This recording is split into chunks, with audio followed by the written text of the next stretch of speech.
நகுல சகாதேவர்கள் என்றறிவாய். நானே தனஞ்சயன், நீ பயப்பட வேண்டாம். ராஜகுமாரனே, என்னுடைய வீரத்தை இப்போது பார்ப்பாய். பீஷ்மரும் துரோணரும் அசுவத்தாமரும் பார்த்து கொண்டிருக்க இந்த கௌரவ சேனையை தோற்கடித்து பசுக்களை மீட்டுக்கொண்டு வருவேன். நீயும் புகழ் பெறுவாய் என்றான். அப்போது உத்தரன் கைகூப்பி வணங்கி, பார்த்தனே, நான் பாக்கியவான் ஆவேன். புகழ்பெற்ற தனஞ்சயனையா நான் இப்போது என் கண்களால் பார்க்கிறேன். விஜயனா என்னை வீரனாக்கினான். அறியாமையால் செய்யப்பட்ட என் பிழையை பொறுக்க வேண்டும் என்றான். பெருஞ்சேனையை பார்த்து உத்தரன் பயந்து போகாமல் இருக்கவும் அவனுக்கு பூரண தைரியம் உண்டாக்குவதற்காகவும் அர்ஜுனன் தான் செய்த பல வீரச் செயல்களை பற்றி சொல்லிக்கொண்டே போனான். பிறகு கௌரவ சேனையின் முன் தேரை நிறுத்தி கீழே இறங்கி கடவுளை வணங்கி கையிலுள்ள சங்கு வளையல்களை கழற்றிவிட்டு தோல் கையுறைகளை போட்டுக்கொண்டான். தொங்கும் தன் தலைமயிரை தூக்கி வஸ்திரத்தினால் கட்டிக்கொண்டு கிழக்கு முகமாக நின்று அஸ்திரங்களை தியானம் செய்துவிட்டு தேரில் ஏறி காண்டீபத்தை ஏந்தினான். அதில் நான் ஏற்றி 3 தடவை இழுத்து விட்டான். அதனால் உண்டான பேரொலியால் 8 திக்குகளிலும் எதிரொலி உண்டாயிற்று. கௌரவர்களுடைய சேனையில் இருந்த வீரர்கள் அதை கேட்டதும் இது காண்டீபம் என்று கத்தினார்கள்.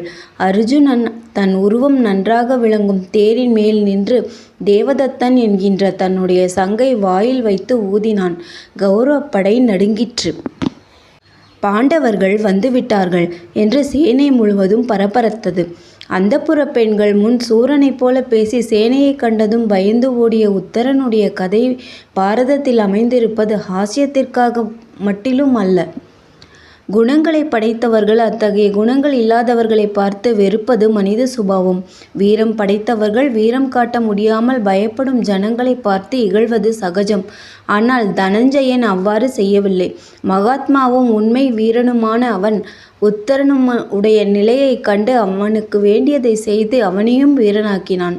தான் படைத்த தைரியத்திற்கு தன் பிறவி குணமே காரணம் என அறிந்து அகம்பாவத்தை அகற்றிய அர்ஜுனன் தைரியம் இழந்த உத்தரன் செய்ய வேண்டியதை செய்து அவனுக்கு புகழ் சம்பாதித்து கொடுத்தான். அதுவே தனஞ்சயனுடைய தனி பண்பு. தன்னுடைய சக்தியை அளவு கடந்து உபயோகிக்க மாட்டான். கிட்டிய சௌகரியங்களை பயன்படுத்தி கொண்டு வெறுக்கத்தக்க செயல்களை அர்ஜுனன் ஒரு நாளும் செய்ய மாட்டான். அவன் பெற்ற பல பெயர்களில் பீபத்சு என்பது ஒரு பெயர். தகாத செயல்களை செய்ய மாட்டான், கூச்சப்படுவான் என்பது அதன் பொருள்.